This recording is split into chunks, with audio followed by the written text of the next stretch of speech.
Bonjour et bienvenue à ce nouvel webinaire Archipel. Merci à tous d'être présents pour cette demi-heure qui va être consacrée à la présentation des solutions numériques éprouvées pour la gestion des intrants en arboriculture qui ont pu être identifiés dans le cadre du projet Archipel et des usages identifiés dans ce projet. Juste en introduction et pour rappel, ce webinaire va être enregistré et je vous ferai parvenir ensuite le replay. Pendant la présentation, vous avez les micros coupés, mais n'hésitez pas à poser des questions dans les conversations. Et il y aura un temps de questions libres à la fin de la présentation pour lequel vous pourrez lever la main et activer vous-même vos micros. Comme le replay, la présentation complète du diaporama vous sera envoyée après le webinaire. Après cette introduction très fonctionnelle, je vais laisser la parole à Martin Punt de l'Institut Agro pour vous présenter les résultats de ce travail. Merci Cécile, bonjour à toutes et à tous. Donc, je suis Martin Punt de l'Institut Agro Montpellier, ingénieur de recherche dans l'équipe Agrotique qui traite des sujets de transition numérique en agriculture. Et donc là, aujourd'hui, comme l'a dit Cécile, je vais vous présenter les résultats d'une étape intermédiaire de ce projet Archipel qui concernait l'inventaire de solutions numériques éprouvées pour la gestion des intrants en arboriculture. Alors, pour commencer, je vais faire un petit retour sur ce qu'est le projet Archipel, et notamment ce que veut dire l'acronyme. Donc, c'est activer et roder un archipel innovant de partage des usages numériques éprouvés en mode Living Lab. Donc, l'objectif principal de ce projet, c'est de favoriser l'appropriation et le déploiement d'usages numériques éprouvés. Donc, ça, c'est important. On ne va pas réinventer des solutions numériques, mais on va s'appuyer sur des solutions déjà commercialisées pour analyser, évaluer des usages numériques qui sont utilisés par les agriculteurs et les conseillers sur les exploitations agricoles. Et ce, sur deux thématiques différentes et trois filières. Donc, on s'intéresse aux outils numériques qui permettent le pilotage de la pousse de l'herbe en élevage et la gestion des intrants en arboriculture et en viticulture. Ce projet Archipel va durer 3 ans. Il a commencé en fin 2024 et va durer jusqu'à fin 2027 et réunit 12 structures dont les porteurs sont les chambres d'agriculture Occitanie et Pays de la Loire. Et puis on y retrouve aussi l'école d'agriculture d'Angers, l'Institut de l'élevage, l'école de Montpellier d'agronomie, l'ECUMA Occitanie et puis les chambres d'agriculture départementales en Occitanie et l'INRAE, pardon. Et donc, si on reprend un petit peu les grandes étapes de ce projet pour mieux situer le travail sur lequel je vais vous parler aujourd'hui, on a en bas à gauche une partie capitalisation avec, dans un premier temps, ce qui a été fait l'an dernier sur ce projet, c'est l'inventaire des solutions numériques dans ces deux thématiques et ces trois filières que je vous ai présentées juste avant. Et puis, on est en plein dans la caractérisation maintenant des conditions du déploiement des usages du numérique qu'on a identifiés à l'intérieur des groupes d'agriculteurs qui ont été formés dans les régions, les départements parmi les partenaires. Et puis, l'expertise via des questionnaires sur les différents usages numériques pour mieux comprendre comment se sont appropriés les agriculteurs ces outils numériques, quels sont les usages qu'ils en font sur leur exploitation, quels sont les freins, comment ils ont connu ces outils, comment ils se les sont appropriés, etc. Donc on va un peu plus dans le détail de chacun de l'utilisation de ces outils numériques. Une deuxième phase du projet concerne la démultiplication, donc c'est l'objectif principal. Et ça passe par la proposition de formation de solutions holothèques qui permettent une acculturation au numérique pour bien s'imprégner de qu'est-ce que ça veut dire, qu'est-ce qu'on entend derrière le numérique appliqué à l'agriculture, d'organiser la montée en compétences des conseillers pour eux aussi qui s'acculturent bien à ce sujet du numérique. Et puis le déploiement et la promotion des usages du numérique que l'on aura identifiés dans cette première partie de capitalisation euh, à travers notamment donc, nos groupes d'agriculteurs qui se trouvent dans les départements mentionnés plus tôt. Et enfin, une partie de pérennisation, où là, on diffusera bien sûr la méthodologie et tous les résultats du projet Archipel. Donc, il y a déjà eu 2 webinaires sur l'inventaire des solutions numériques pour les filières viticulture et élevage.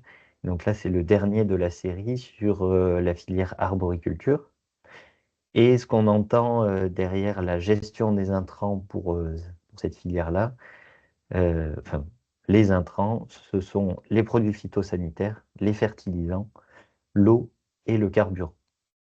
Donc cet inventaire s'est déroulé de 2 manières, principalement l'an dernier, avec une recherche bibliographique, principalement en ligne, et puis aussi en s'appuyant sur tout un tas de bases de données qui avaient été rassemblées par d'autres instituts techniques ou par l'Institut Agro sur d'autres projets et qui permettent d'avoir une vision la plus exhaustive possible de toutes les solutions numériques qui peut exister pour cette thématique-là. Et cet inventaire a été complété également par la visite des conseillers en chambre sur des exploitations agricoles pour compléter ce qu'ils voyaient réellement chez leurs agriculteurs, l'inventaire s'il y avait quelques trous dans la raquette.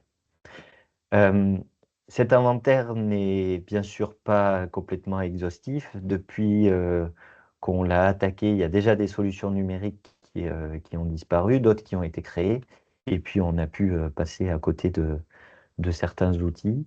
Mais ça donne déjà une bonne vision de qu'est-ce qu'on peut trouver aujourd'hui sur le marché pour la gestion des intrants en arboriculture. Donc là, on va rentrer pas trop dans le détail, mais pour présenter un petit peu le travail qui a été fait et des premiers résultats. Et puis, je vais vous montrer quelques solutions numériques qui ont été repérées et quelques usages qui ont été mis en évidence. Et puis après, on reparlera aussi de la diffusion de ces résultats et de l'inventaire en entier. Donc, pour la gestion des intrants en arboriculture, on a trouvé 59 outils numériques, dont la grande majorité permettent d'agir sur la gestion des produits phytosanitaires. Ensuite, une petite moitié de ces solutions numériques avaient un lien avec la gestion de l'eau, un peu moins sur la partie carburant et seulement 2, quasi aucun sur la partie fertilisant. Donc ça, c'est des informations qui ont été récupérées à partir de celles qui sont disponibles souvent sur les sites internet des offreurs de solutions. Donc certains outils peuvent être ensuite utilisés pour la fertilisation, par exemple, mais il n'y en a que 2 où c'était vraiment mis en avant. Donc pour réaliser cet inventaire, il a fallu un petit peu l'ordonner, et notamment ordonner les solutions numériques par type d'outils. Donc là, on s'est reposé sur une classification qui avait été réalisée par la chaire agrotique et la société Aspexit il y a quelques années, qui permettent de classer les outils en différentes catégories, qui sont les applications mobiles et logiciels, où on retrouvera principalement les logiciels de gestion d'exploitation et les outils d'aide à la décision, principalement. Les capteurs réactionneurs, donc ça, c'est tous les instruments de mesure qui vont soit servir à collecter de la donnée in situ ou à réaliser une action suite à une mesure. Donc là, on va en retrouver quand même un certain nombre sur cette partie de gestion des intrants en arboriculture pour vraiment connaître au mieux notre système avant de prendre une décision. Les outils de géolocalisation, ce sont tous les outils de géopositionnement et les services de correction qui permettent d'améliorer la précision de ce positionnement sur le terrain. Les outils de télémétrie qui permettent d'échanger et de suivre la donnée, notamment entre une machine et un serveur, par exemple, ou d'une machine à une autre machine. La robotique. Et puis les services, c'est un peu toutes les solutions qui sont non classables dans les autres catégories, où on retrouve principalement tout ce qui est notamment les portails de données en ligne, souvent gratuits, donc des bases de données auxquelles on peut se référer, ou des calculatrices qu'on peut avoir aussi en ligne qui permettent de dérouler une méthode et d'obtenir un conseil ensuite à appliquer sur son exploitation.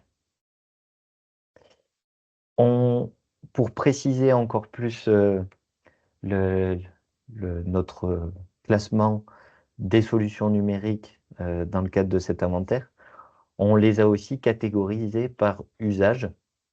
Donc là, on a recréé un petit peu ces catégories plus en harmonie avec la gestion des intrants pour l'arboriculture, bien focalisé là-dessus. Et donc là, on avait différentes catégories qui étaient le suivi de l'état des cultures. Donc là-dedans, on a trouvé des outils qui permettent de suivre l'état sanitaire et les stress des cultures. Donc par exemple, d'identifier la pression des maladies, de localiser ces maladies, les adventices à l'intérieur de la parcelle, de suivre le développement végétatif et reproductif. Donc là, c'est des outils qui permettent d'estimer par exemple le nombre de fleurs d'inflorescence, de fruits, de suivre la maturité aussi des fruits tout au long de la saison. Et puis les outils qui permettent une analyse spatiale et de la variabilité. Donc on a un certain nombre de solutions numériques qui permettent de cartographier la vigueur des plantes sur la parcelle, les stress hydriques ou thermiques que l'on peut retrouver, ou encore de caractériser cette variabilité intraparcellaire que l'on peut avoir. Une autre catégorie d'outils concernait le diagnostic et la recommandation des apports dans cette gestion des intrants. Donc c'est par exemple ce qui concerne l'évaluation des besoins avec l'identification des besoins en eau, en nutriments, en produits phytosanitaires, donc des outils qui vont nous donner soit par zone ou à l'échelle de la parcelle vraiment ce qu'on doit appliquer, quelle quantité, puis qui vont nous aider dans le choix des intrants et le paramétrage de notre matériel. Donc trouver les intrants les plus adaptés à la situation, calculer les doses optimales en fonction de notre situation sur la parcelle. Et puis les outils qui permettent aussi la modélisation, prévision, alerte. Donc c'est par exemple la modélisation des risques sanitaires, des maladies, du gel, et puis le déclenchement automatique de certaines alertes en fonction de seuils que l'on aura prédéfinis. Une troisième catégorie concerne la planification et le pilotage des interventions. Donc là, on a trouvé des solutions numériques qui permettent de planifier les applications sur la base des modèles que d'autres outils ou que le même outil a pu donner préalablement. De prioriser aussi les parcelles à traiter en priorité. La gestion des interventions sur le terrain pour suivre les interventions en temps réel et ajuster celles-ci en fonction des conditions locales, en fonction de la météo, du vent, du taux d'humidité. Ça, c'est certaines choses qu'on a pu repérer. Et puis, toujours dans cette catégorie, certaines solutions numériques qui permettent l'optimisation technique des opérations. Et là, on entend par exemple la modulation des apports intraparcellaires. Et enfin, les deux dernières catégories concernent des outils qui permettent le suivi des ressources et des équipements. Donc pour, par exemple, vérifier le bon réglage des outils avant le traitement, suivre les opérations d'entretien aussi du matériel, voir un peu la maintenance préventive. Et puis le suivi des consommations. Donc là, quelle a été la consommation d'eau, de carburant, mesurer la hauteur de fuel dans les cuves avant une période de forte activité pour ne pas se retrouver à sec à un moment où il ne faudrait pas. Donc ça, c'est les outils voilà, qui permettent le bon déroulement des chantiers au moment opportun. Et puis tous les outils qui permettent le suivi réglementaire et la traçabilité. Donc ça, c'est des grandes catégories et bien sûr, des solutions numériques peuvent ensuite être placées dans plusieurs cases en fonction des usages que l'on va pouvoir leur donner.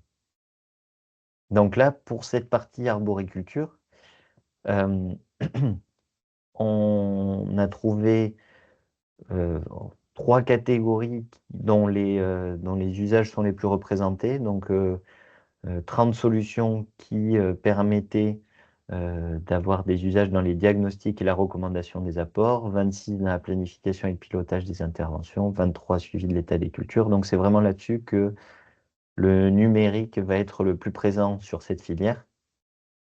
Un peu moins sur le suivi réglementaire et la traçabilité, et puis le suivi des ressources et des équipements encore un peu moins.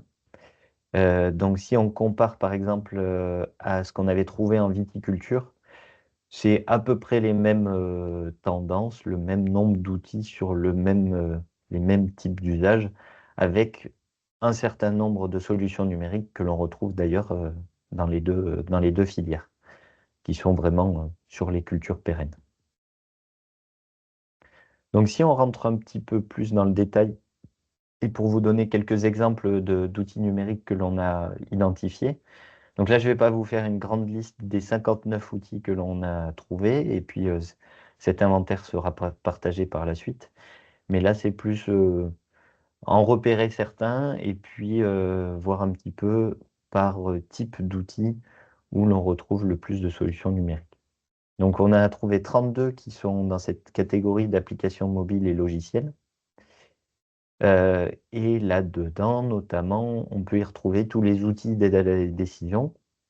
Donc là, j'en ai mis quelques-uns, notamment donc les 4 premiers avec C'est-Clair, Rimpro, France Olive ou Inoki. On va être plutôt sur des OAD maladies ou ravageurs, donc qui vont vraiment suivre les conditions sur le verger et donner des conseils pour la quantité de doses ensuite à mettre sur la végétation et puis à quel moment. Cibex et TCSD sont deux entreprises qui vont plutôt être sur des outils d'aide à la décision par rapport à l'irrigation. Dans la catégorie des capteurs ou actionneurs, donc là on a trouvé 26 outils numériques qui étaient dans cette catégorie, notamment les pièges à insectes connectés, donc ceux de Cap2020, TrapView, Advancy par exemple, qui vont là permettre d'avoir un suivi assez précis de l'invasion de certains insectes ravageurs. Et avec une communication, du coup, on va pouvoir récupérer automatiquement ces données et pouvoir être prêt pour contrer ces ravageurs au bon moment avant que la situation ne soit incontrôlable. Et parmi les capteurs et actionneurs, là où on en trouve largement le plus, euh, et c'est quelque chose là pour le coup où il y aura beaucoup moins d'outils qui sont présents en viticulture, mais qui sont plutôt là en arboriculture, parce que ça fait aussi bien plus longtemps que l'on irrigue ces cultures-là, tout un tas de capteurs pour l'irrigation ou le suivi des ressources en eau. Donc là-dedans, on entend des sondes capacity, des sondes tensiométriques, des stations météo connectées qui vont pouvoir donner des informations sur l'humidité, sur le, tout ce qui concerne la météorologie. Et puis, donc voilà, on aura une connaissance assez fine du milieu pour ensuite gérer au mieux la ressource en eau sur nos vergers. On a aussi classé 3 outils de géolocalisation, donc qui sont principalement utilisés pour l'enregistrement des interventions avec les outils de Ternote, SAM6 ou Optimise. Donc là, c'est vraiment dans ces usages de suivi de la ressource et des équipements. Et aussi, ça découle sur le suivi réglementaire et la traçabilité, avec toutes les interventions, notamment phytosanitaires, qui sont ensuite enregistrées et dont on peut retrouver tout l'historique via ces outils. Euh, on a trouvé également 7 robots qui rentraient dans ce thème de la gestion des intrants en arboriculture.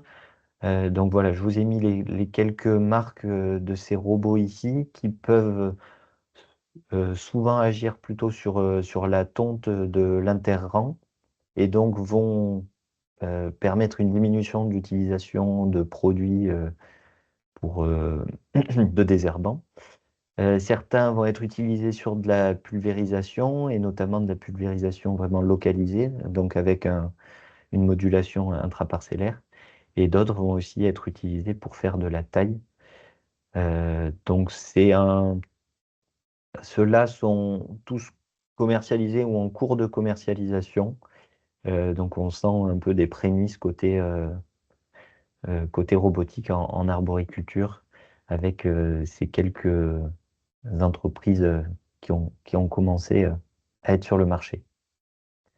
Et enfin, 2 autres outils que l'on a intégrés dans la catégorie service, comme par exemple Alvi ou Lexagri. Et donc là, ça va être des bases de données sur la protection des cultures qui vont nous donner des informations sur des milliers de produits phytosanitaires qui sont disponibles sur le marché pour avoir toutes les informations pour l'agriculteur.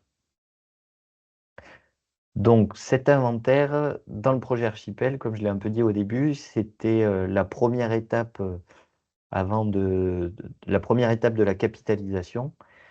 Et donc, ce qui a été fait ensuite, c'est qu'on a priorisé quelques-unes de ces solutions numériques sur lesquelles on allait se pencher de manière un peu plus précise, pour ensuite expertiser les usages qui sont réalisés de ces solutions numériques en mode Living Lab, donc chez les agriculteurs, via des questionnaires que les conseillers en chambre d'agriculture vont pouvoir dérouler avec ces agriculteurs. Et ça nous permettra donc de mieux comprendre l'utilisation de ces solutions numériques qui en est fait dans le contexte des exploitations agricoles, et puis également d'identifier les dynamiques de déploiement de ces outils dans les groupes d'agriculteurs et, comment ils ont connu ces solutions, ce qu'elles sont appropriées, et ensuite les diffusent autour d'eux. Donc ces 2 dernières étapes d'expertise d'usage et d'identification des dynamiques de déploiement se font là en 2026 et continueront en 2027.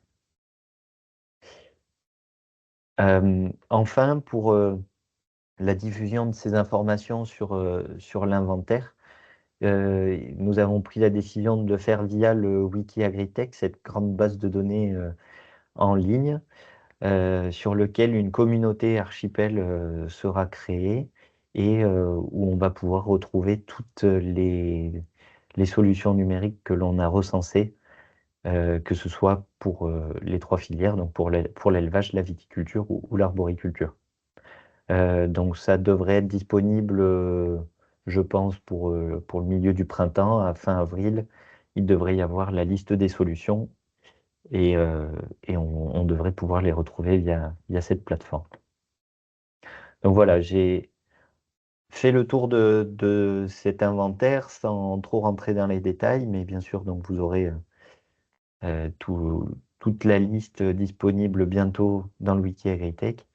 Et puis, n'hésitez pas à me poser des questions ou à revenir vers moi si vous avez le moindre sujet, questionnement là-dessus. Merci beaucoup pour votre écoute et votre attention. Merci Martin pour cette intervention. Donc je ne sais pas si parmi les gens qui sont autour des écrans, là, il y a des questions que vous souhaiteriez poser à Martin d'ores et déjà, tant que vous l'avez sous la main, sur ce travail ou sur certaines solutions. Voilà. Je ne vois pas de main qui se lève ni de micro qui s'active. Écoutez, s'il n'y a pas plus de questions, de toute manière, n'hésitez pas. Comme le disait Martin, vous pouvez toujours lui poser des questions. Bientôt, vous retrouverez tout cet inventaire en ligne sur la plateforme WikiAgriTech. On ne manquera pas de vous en informer au moment de la publication. De manière générale, de toute manière, vous avez toutes les informations concernant le projet sur notre page LinkedIn. Alors, je vois que Pierre Denis a levé la main. Oui, c'était pour une question. Est-ce que tous ces outils sont testés à Supagro ou juste une partie Aucun sont testés Aucun. à Supagro. Non, D'accord. là, nous, notre rôle, c'était vraiment plutôt de faire cet inventaire via toutes les connaissances que l'on capitalise via tous les projets auxquels on participe. Et là, pour la partie d'expertise des usages et d'aller un peu plus loin pour savoir comment sont utilisés ces outils par les agriculteurs, là, on s'appuie sur le réseau des chambres d'agriculture. Et donc, D'accord. ce sera plutôt leur rôle là de voir sur le terrain comment sont utilisés ces outils. Oui, c'est Alors, pour ça que je pose la question, parce que je suis conseiller agroéquipement et moi, il y a certains outils que vous avez nommés que je développe, que je teste, où je fais Mhm. avancer les choses, entre autres avec SAM6. Ouais. Voilà, donc nous, on a déjà beaucoup de résultats là-dessus, quoi. Mhm. Ah ben, on le note. on serait intéressé pour avoir certains résultats s'ils communiquent Ouais. alors. Mais entre autres SAM6, où depuis l'année dernière, moi, je branchais des détimètres sur des pulvées et j'arrive à récupérer par tronçon ce qui est pulvérisé dans les parcelles, etc., etc., quoi. D'accord, ouais. Alors nous, SAM6, c'est peut-être la solution qu'on connaît le mieux finalement, puisque Ouais. sur le dispositif du masse numérique du domaine du chapitre qui fait partie Ah oui, c'est vrai qu'il de y a des Supagro, box là-bas en RTK, ouais.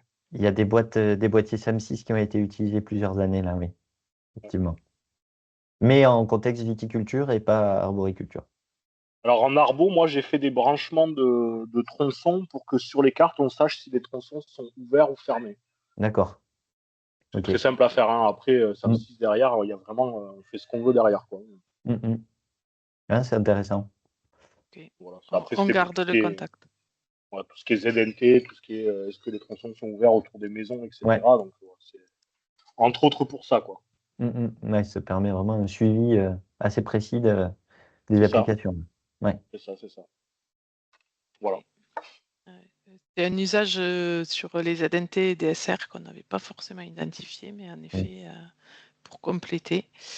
Merci beaucoup. C'est vrai que voilà, nous, on va les groupes qui sont sur le terrain, là, ils vont identifier certains usages qui vont aller expertiser, mais on est toujours intéressé par d'autres usages et peut-être pour avancer sur des expertises aussi sur ces usages-là. Donc, n'hésitez pas aussi, hein, si vous voyez des usages que soit on n'a pas bien identifiés ou que vous pouvez compléter, à revenir vers nous, hein, puisque c'est aussi l'intérêt de ce projet. Je ne sais pas s'il y avait d'autres réactions. Mais sinon, vous dire que voilà, toute l'actualité du projet Archipel, vous la retrouvez sur la page LinkedIn ou sur la page Archipel du site de la Chambre d'agriculture d'Occitanie.